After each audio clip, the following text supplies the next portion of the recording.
padre estuvo aquí, se llamaba Teófilo Sánchez Pérez, estuvo aquí 4 años. Mi padre, que estuvo aquí, se llamaba Domingo Monje Ferrero. Mi madre, Florentina Sánchez, que siempre fue Valentina, pero bueno, su nombre era Florentina.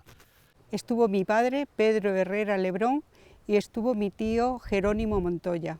Mi padre estuvo aquí del 43 al 50 y mi madre vino a ver a mi tío Jerónimo Montoya, que estaba aquí preso con mi padre, y fue cuando conoció a mi padre. Nosotras no habíamos nacido, porque yo nací en el 54 y mi hermana nació en el 51. En los barracones estuvo mi padre, José Manuel Peláez Peláez. Mi padre se llamaba José Monzón Medina. Y tengo que decir que vine a este paraje de Bustarviejo porque yo quedé huérfano de 2 años. Entonces un tío mío que era maestro cantero, que estaba trabajando en Talavera de la Reina, se enteró de que en Bustarviejo necesitaban mano de obra. Él fue quien me adoptó como hijo. Yo nací en el 40 y entonces pues conviví por aquí bastante con los presos, que en el 48 y en el 50, pues aunque yo era muy niño, pues ya andaba por aquí con el ganado. Y tenía cierta experiencia de verles por aquí y de verlos trabajar.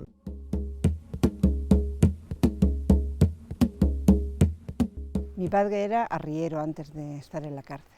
Le condenaron en Gibraltar y luego ha estado rodando por el norte, en Bilbao, y la última fue en Burgos, y de Burgos le trajeron aquí en el año 43. Mi padre era socialista y por eso lo metieron en la cárcel, por socialista.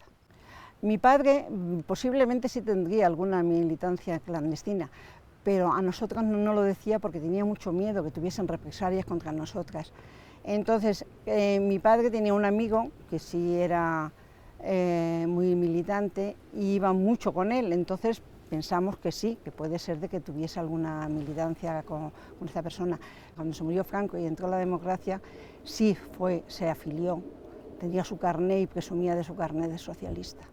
Era carabinero, entró aquí por lo que entró, claro, por ser más rojo que tal, pero vamos, que sepa yo, estuvo en Polier, en la de Ocaña y aquí. Mi padre creo que no tuvo ningún tema político, nada más que eso. Era carabinero y era, pues eso, más rojo que la sangre. La primera vez que yo le vi a mi padre fue en el penal que te digo ahí de Aranjuez. Y si se puede decir conocerle, porque ni mi padre tenía ni fotografía mía, ni yo de mi padre. Vamos, como yo creo que casi todos los chavales. De hecho, en aquel penal había un patio grandísimo y estaban los presos a un sitio y a otro y dejaban un pasillo en el medio y los chavales pasábamos con un cartón aquí y otro a la espalda, como si fuera un escapulario de eso, con el nombre del padre y el nombre del hijo detrás o al revés.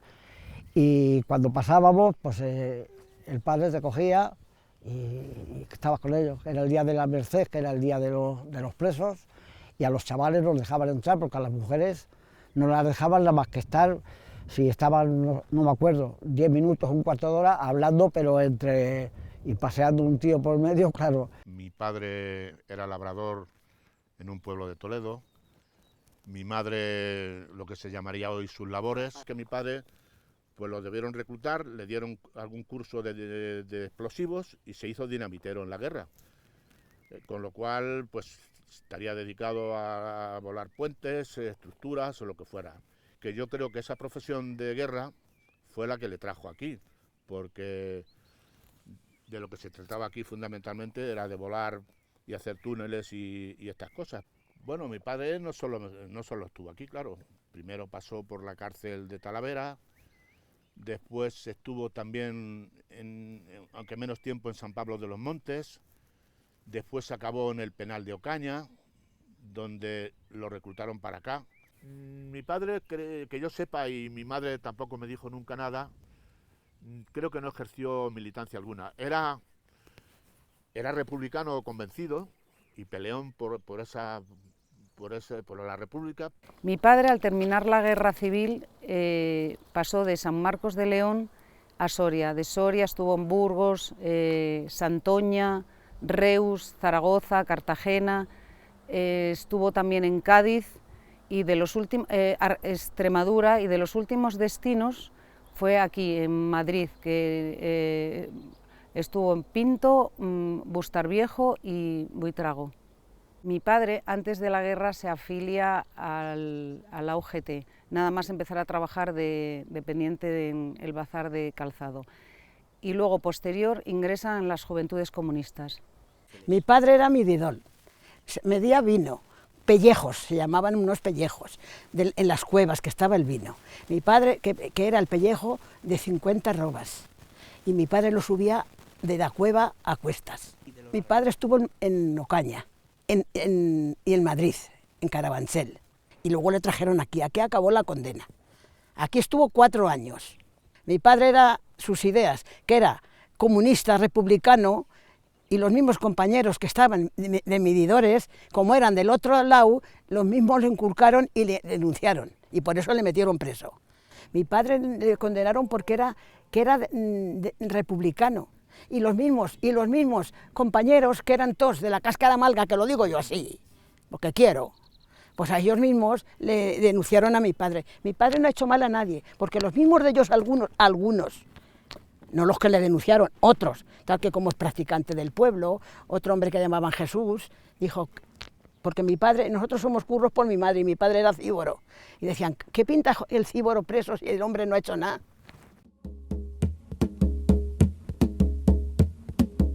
Vi gente que con un pico, picando en la piedra, ahuecando la piedra, con barrillas, como podían, con mazas, rompiendo la piedra y cargando las vagonetas, pues con una pala y a mano, entre dos, cogiendo piedras a la vagoneta para llevarlas al terraplén. Mi padre, en la obra de aquí, del ferrocarril Madrid-Burgos, a lo que se dedicaban todos era a perforar la montaña para hacer el túnel, y luego también estuvo encargado del compresor. Yo veía que había jaleo más abajo. Había unos terraplenes, salían vagonetas de un agujero que había en la montaña, que era el túnel, y entonces mi curiosidad pues era ir y mirar y observar. Y yo todo aquello lo veía normal, que iban 5 señores, luego me enteré que eran presos, pero entonces yo veía que eran personas. Luego ya más tarde diré de qué se trataban esos presos. Pero bueno, en ese momento iban 5 empujando una vagoneta. Y entonces, en un momento determinado, se para la vagoneta. Yo que sabía, digo, se habrá trancado, o no podrán, o lo que sea. Pero va un señor y quita uno de los que iban empujando. Y cogí un látigo. Bueno, pues yo lo veía hasta normal, a mis años. Mi padre era barrenero. Mi padre hacían los agujeros, y mi padre metía ¿cómo se llama? La dinamita. Sí. Porque como estaban haciendo la vía, ahí tiraban los barrenos, y claro, saltaban piedras y tal, y venían con todo eso. Y yo cuando vi a mi padre, eso sí lo recuerdo, que se me vino que decía, esto es mi padre, o sea, que como diciendo, como chaval, porque yo tenía 6 años, pero ver a una persona así, que no la conoces, y verla en esa situación, pues tú imagínate lo que yo creo que pensaría. Claro, hombre, claro que era peligroso, pero para que explotara, para la piedra, para hacer la carretera, porque todos eran cerros. Había una pareja de barreneros barrenando la piedra, porque entonces maquinaria, olvídate. Barreneros que no guardaban la protección o sea, ni guantes, unas zapatillas de trapo, ni casco, no usaban gafas, nada en absoluto. Y estaban barrenando. Entonces el que estaba barrenando, sujetando la barrena, pues pum, pum, pum, pum. Y el que daba con la maza, una y otra vez, dando con la maza, incansables. Pero es que no podían parar, porque había detrás, como yo digo, el del látigo, no podían parar. Pero mira por dónde el que estaba sujetando la barrena le dio por cantar. Bueno, pues porque algo tenía que decir, pues no podían fumar tampoco, no les dejaban, había que trabajar. Dale, compañero, dale, sin miedo y sin cobardía, que si me rompes la mano, lo paga la compañía. Mira por dónde le dio por reír al que estaba dando con la maza, se escurrió porque era una situación muy delicada y le dio la mano. Bueno, pues se le tuvieron que llevar al botiquín. Pues yo vi cuando estaban haciendo los pilares del viaducto, vi la gente trabajando arriba. Y lógicamente se tenían que asomar de cabeza para ver cómo iba el trabajo, pero sin atarse ni nada, sin arneses ni nada.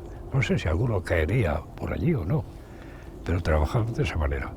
Aquí en la cabecera de las Losas es un sitio donde está la vía muy cerca, donde venían los presos desde el penal, que venían por el camino de Peñarrubia, venían la trocha alante y llegaban hasta estas trincheras, que es donde había mucho trabajo, claro.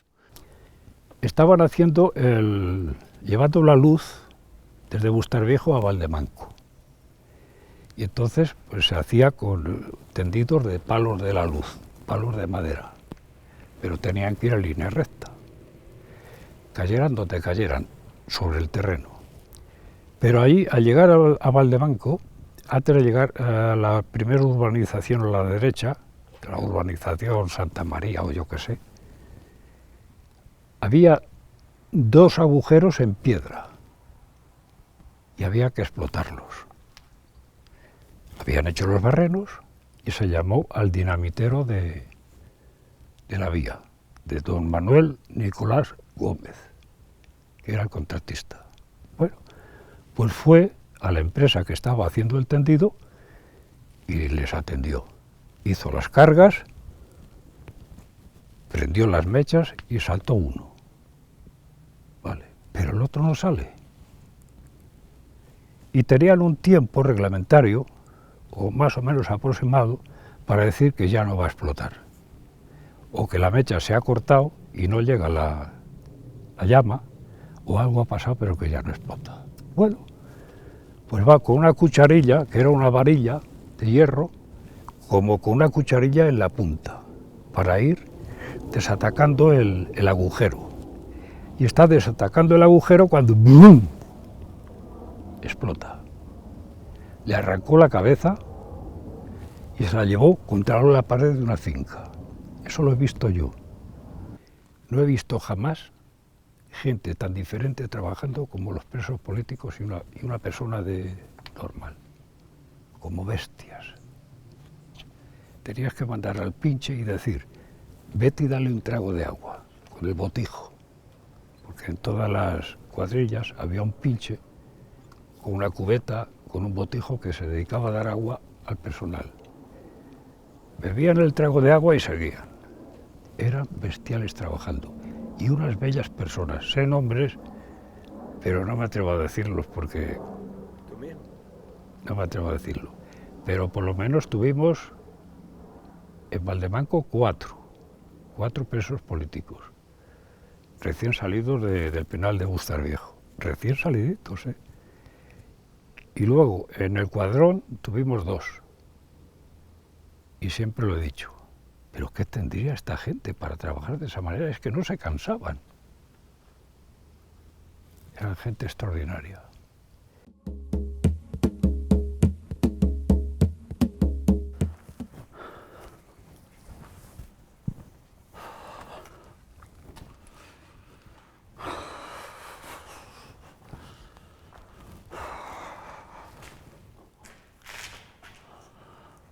Madre mía.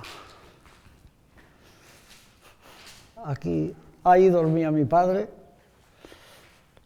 y no se me olvida porque siempre decía, siempre estaba la puerta abierta y siempre se venía la puta puerta esa que te está... Y ese era su sitio. Ese era su sitio. Que dormían en unas mantas que tenían, las enrollaban, las dejaban en la pared y ahí había una tablita a todo alrededor, que era donde ponían las cosas de afeitarse y todo eso. Yo recuerdo que había unas rayas azules en cada división, hasta el suelo, como de añil, igual que las rayitas a la arriba, y una tablita ahí simplemente.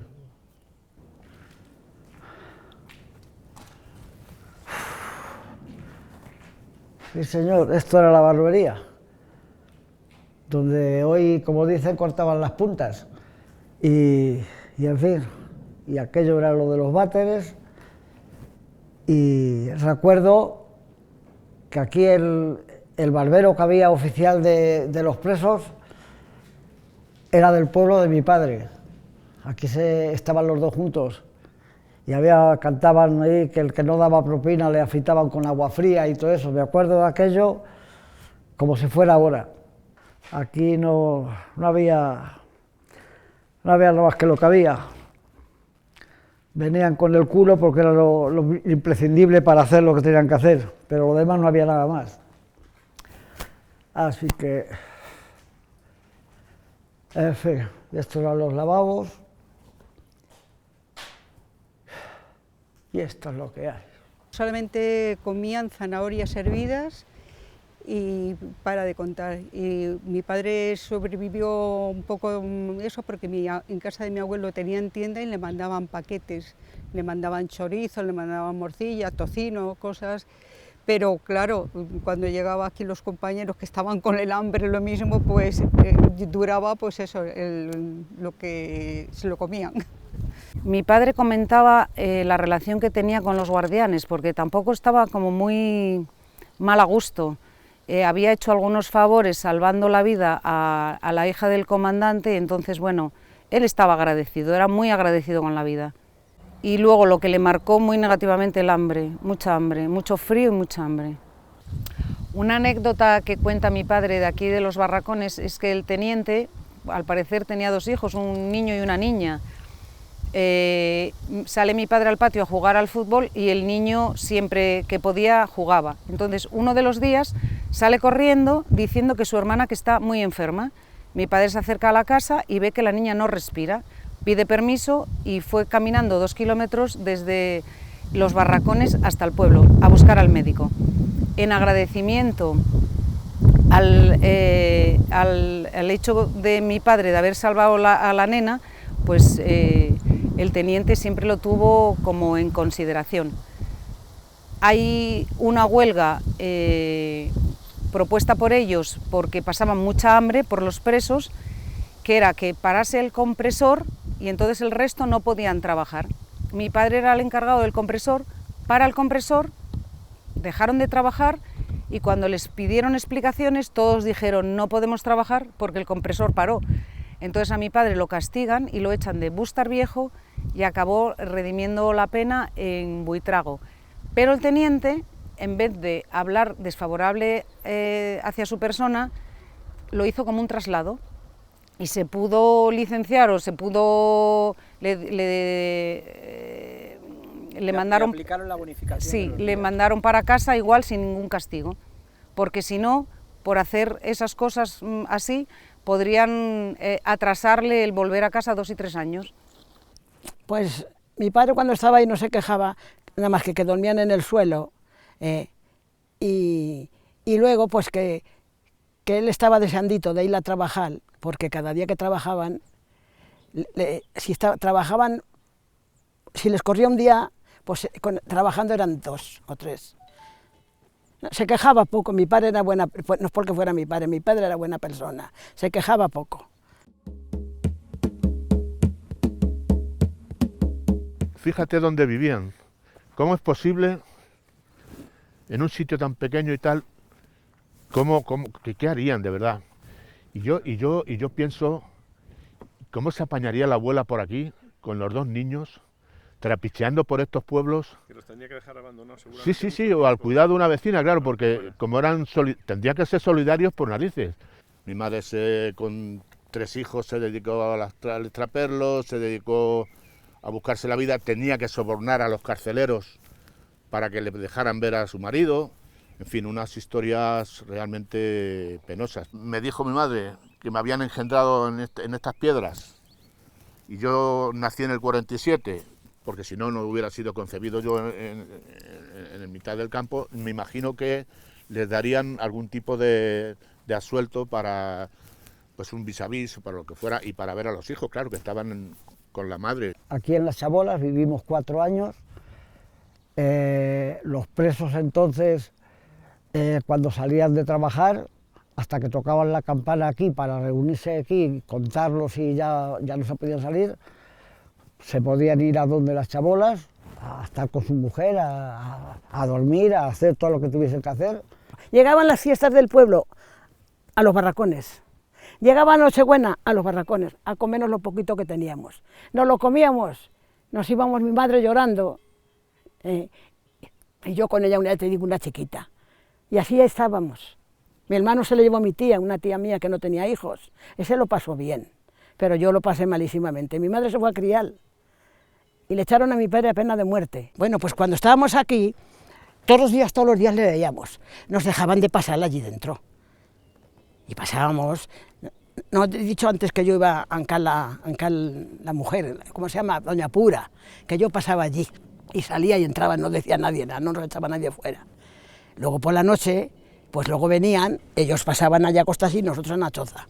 Y jugábamos por aquí, a los guas, a los huitos, a sartal, a todo eso, con una comba. A eso nos dedicábamos. Una semana, la semana, todo eso hacíamos. No había otra cosa. Te voy a decir la verdad. Tocante a los hijos de los presos, que era yo, o sea, en ese caso era yo, éramos chavales y éramos no felices, vamos, súper felices, porque no entraba en nuestra mente lo que aquí se estaba cociendo. Como chavales, pues eso, a divertirnos en todo lo que podíamos, a buscar grillos, a buscar saltamontes y tal y cual, porque los que verdaderamente estaban pasando el tema difícil eran los que estaban en Las Chabolas, que sabían por lo que estaban aquí. El trato con los guardianes, sobre todo los chavales, chapó, chapó, chapó. Yo recuerdo que estaban en la garita y estaban con el fusil y todo y salían y vamos, tomamos, no sé cuándo, que has cogido muchos grillos hoy, eso, o sea, no sé, había una armonía, pero chula, chula, chula, chula, de verdad, ¿eh? Había un jefe, que era el jefe de todos ellos, y ellos mismos comentaban, este hombre ha cambiado el oficio. Que luego me he enterado de que no era tal cual, pero, bueno, pues aquí era lo mismo. Incluso cogía a chavales y nos metía en la cocina, y si había algo de cacho de pan ahí, lo que sea, quiero un pan, y te lo daba, y era el jefe de todos ellos. El trato con los carceleros siempre fue difícil y la única manera de suavizarlo un poco era el soborno. Partiendo de la base de que una señora con 3 hijos, ¿qué podía aportar para el soborno en unas situaciones como estas? Pues es lamentable, pero había sobornos. Se trataba de un paquete de tabaco, como he dicho antes, mi madre practicó el destraperlo como tanta gente y adquiría cosas que los demás no tenían, pues ella intentaba sobornarlos con esos objetos y esas cosas que no podían, o bien tabaco, o chocolate, o incluso aceite, o pan que no existía. No hubo problemas, más o menos porque los presos que salieron de aquí ya tenían sus familiares que habían vivido en las chozas. Y bueno, buscaron una casita en Busterviejo, en el pueblo, y nada, normal. Pero hubo alguno que se echó novia y se casó. Mi padre contaba que la relación con el pueblo era muy escasa, porque el pueblo le tenía miedo. Parece ser que había miedo, yo entiendo después que lo que había era miedo de hablar, y no se hablaba de los presos. Se les subían a misa, un caballo delante, otro caballo detrás, se les subían a misa los domingos, porque si no era pecado mortal, según el cura. Bueno, pues subían a misa. Pero había muchos que al llegar a la iglesia, esto me lo contaron, yo no lo he visto, pues claro, se ponían de espaldas al altar. Pero todos los presos al salir tenían que pasar en fila por delante del cura y besar la estola o un relicario que llevaban colgado al cuello. Tenía que besarlo y había gente que no beso porque no creo. Y sé de uno, sé que su hija va a venir, sé de ese. No beso porque no creo en ello. Bueno, el siguiente, yo tampoco. Y yo tampoco.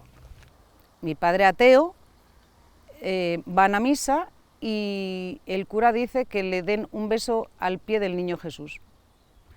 Entonces habían hablado los presos de negarse. Pasa uno, nada, pasa otro, nada, le toca a mi padre y el cura le llama la atención. Entonces mi padre dice, creo que el venir a misa no es obligatorio, es voluntario. Aparte que no me parece higiénico que todos los presos le demos un beso en el pie del niño Jesús porque podemos estar expuestos a coger una enfermedad. Yo puedo hablar de uno, andaluz, Antonio se llamaba, no me importa decir el nombre porque sé que no hay por aquí, vale. El tío era un gran trabajador. Se compró una máquina de hacer cine y se dedicaba a ir a echar películas por los pueblos, en las plazas. O sea, buscarse la vida como podía. Y se casó con una señora que tenía una tienda de ultramarinos o lo que fuera. Algún tipo de contacto sí tenían pues eso, por decirlo de alguna manera, comercial o de intercambio o de alguna cosa. Nunca, por supuesto, creo yo que amistades en estas circunstancias son difíciles.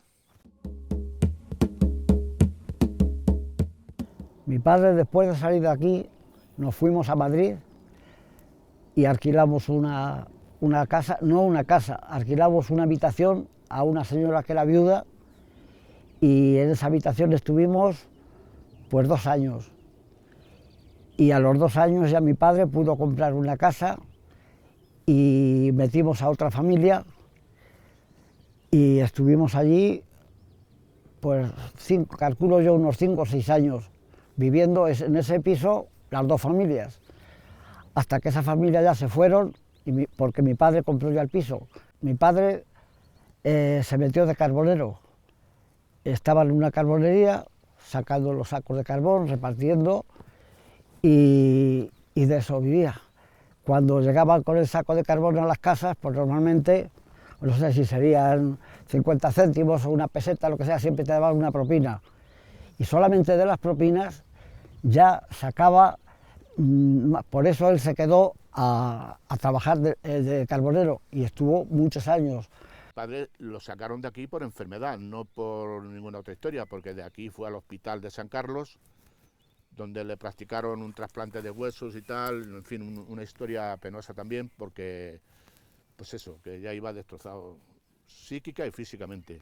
Mi padre de eso no hablaba, no decía nada, porque tenía mucho miedo a hablarnos de todas esas cosas. Mi padre no empezó a hablar del destacamento hasta que no se murió Franco, porque en mi casa iban continuamente a vigilar a mi padre.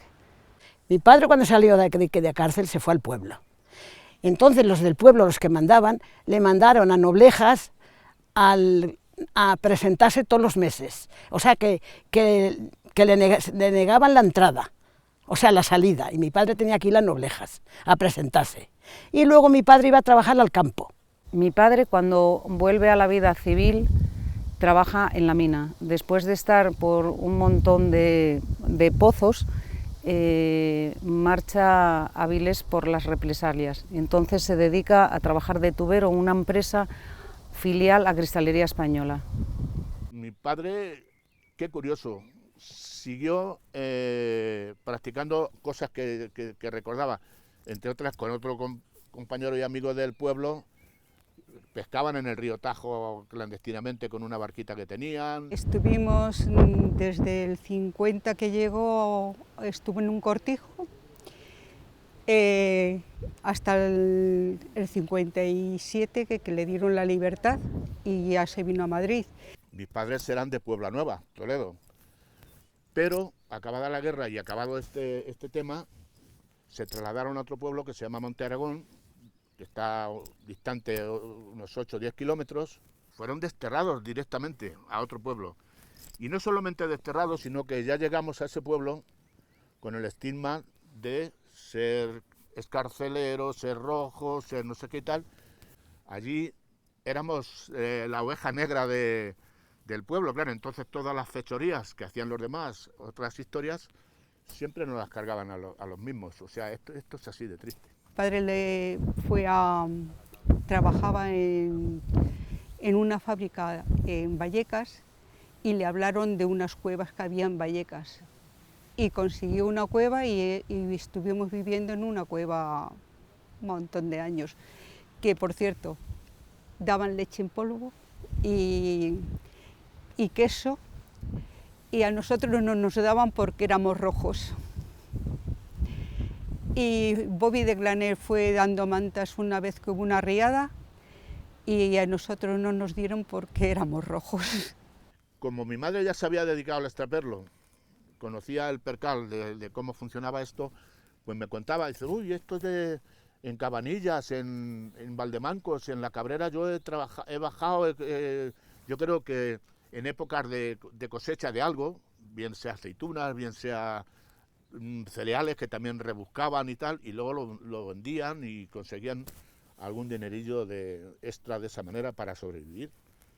Después de estar en libertad lo detuvieron por casi 2 meses en una huelga que hubo en el 58 y luego en el 62, en la huelgona del 62, de mayo del 62, no lo detuvieron, pero participó activamente en todo. Después de esto todavía siguieron un poquito con el extraperlo. Mi madre, fíjate, en una casa de pueblo y tal, como ya he dicho antes, se conocía un poquito el percal. Intentó montar una pequeña tienda que vendía chocolate, vendía café, vendía tal, que se dedicaba a gestionarlo como podía. Yo le preguntaba a mi madre, mamá, ¿cuántas aceitunas nos tenemos que comer hoy? Yo creo que eso es un recuerdo un poco duro. Y mi madre me decía, hoy tocan 4, hija, no hay para más. Mi padre siempre continuó en la clandestinidad peleando por legalizar el Partido Comunista, desde que salió hasta que se murió en el 2006.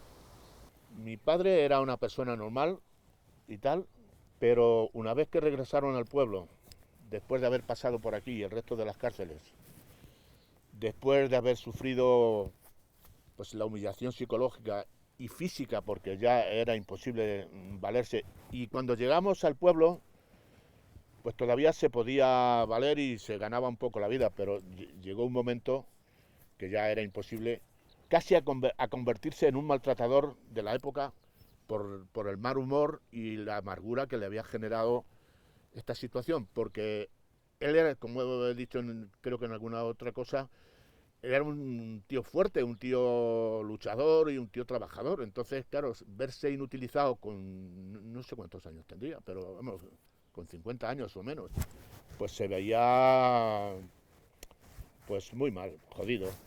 Luego ya empezó a fallarle la salud, porque salió hecho una porquería, y se metió de guarda por la noche en un almacén de maderas, una serrería, y allí lo llevo muchas veces a verle porque él trabajaba por la noche de guarda, y de eso, de lo que se ha vivido.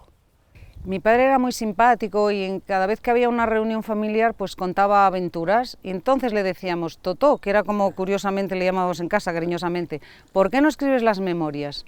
Y lo hizo. Lo hizo a una edad de 80 y pico años, entonces hizo un diario bastante escueto porque su larga vida penitenciaria hubiera dado para mucho, que estuvo 11 años, 7 meses y un montón de días en la cárcel.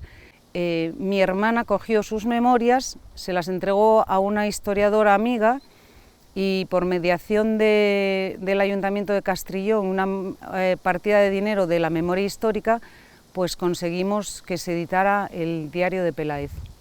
Cuando mi padre salió de la cárcel, cuando mi madre vino aquí a Vélez, de las muchas veces que venía, y se quedó embarazada de mi hermana, una hermana que tengo. Y luego al año, o sea, tenía mi hermana un año de que llegó mi padre a la casa, y éramos mi hermana, mi hermano, y yo, y mi abuelo. Así que pasemos mucho, muchísimo pasemos, hasta que ya el pobre se pudo incorporar y pues no había nada. Mi madre vendió la mitad de las cosas para comer, porque es que era así. Mi hermana mayor, que es 10 años mayor que yo, no tiene grandes recuerdos, pero hay uno en concreto que le marcó mucho. Cada vez que detenían a mi padre le pedía que por favor fuera con él y que si el guardia le decía que saliera, ella no saliera, porque así se ahorraba de una buena paliza. Es que te voy a contar, que yo era una chiquita, iba yo a pedir el día de Nochebuena a las casas, una limosnita, y entonces me contestaban y me decían, ¿de quién eres? Porque nosotros de apodo somos los curros, y me decían, ¿de quién eres? Y decía yo, de la tía Julia la curra, veste de aquí roja, como eso mucho, y luego, cuando yo era mayorcita y tenía que ir a trabajar, que yo mi oficio era ir a pintarla a las casas, iba yo a su casa a pintarla. ¿Qué te parece? Y yo me acordaba de aquello, pero tenía que ir, porque en mi casa se necesitaba. Y otra anécdota de mi hermana, recuerda, pues siendo igual con 6 años, de entrar en casa de mi abuela y decir, abuela, esos pantalones que están colgados no son de mi abuelo ni de mi padre, ¿de quién son? Y es que tenían un preso escondido en casa, tenían un fugado, a Mario Huerta. Lo tuvieron por un mes, escondido en casa. Nosotros, después del pueblo y todo eso, nos vinimos a vivir a Madrid y fuimos a Fuencarral. Bueno, pues en Madrid se hizo la variante de la M7, la de Colmenar, y entonces, todavía que eso es importante, trabajaban allí un destacamento de presos también. Y mi madre, curiosamente, alojó en los domingos que les dejaban salir y tal y cual a un preso de ese destacamento que estaba ahí al lado de Mirasierra, en Madrid.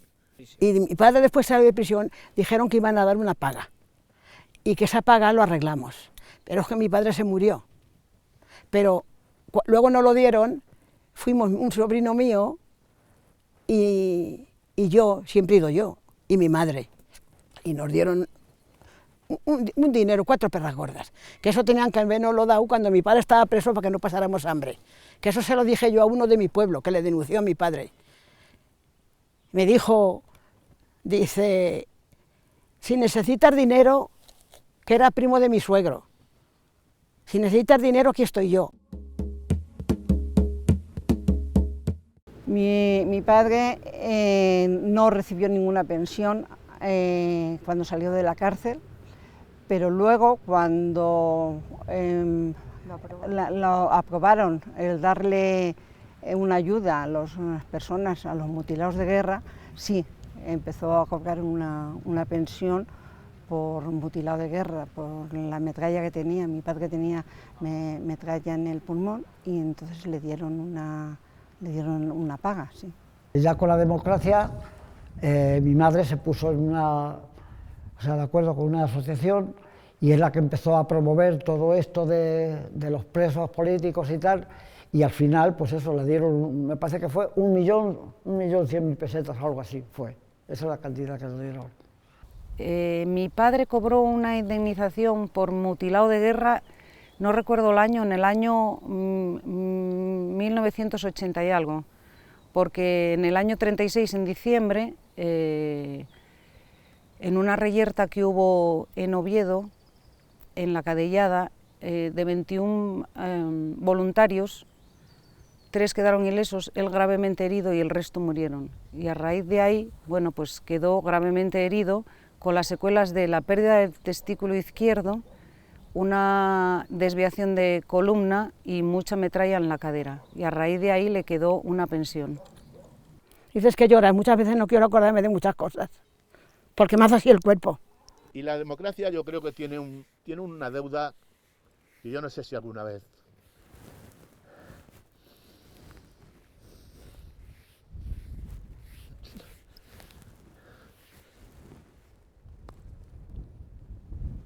no sé si alguna vez la va a cumplir. Porque las circunstancias fue un asalto a la ley, un asalto a la ley establecida. Entonces,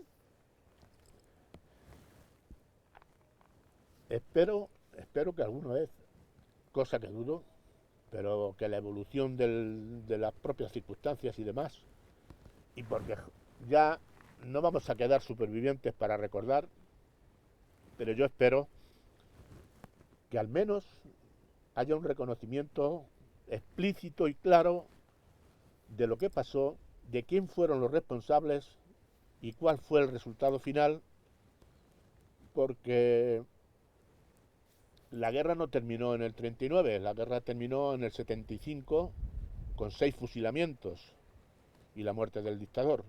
¿Bien? Y eso jamás ha sido reconocido, vamos, yo es lo que espero de la democracia, por favor, que los poderes públicos, aunque sea mínimamente, reconozcan lo sucedido y las partes, y que los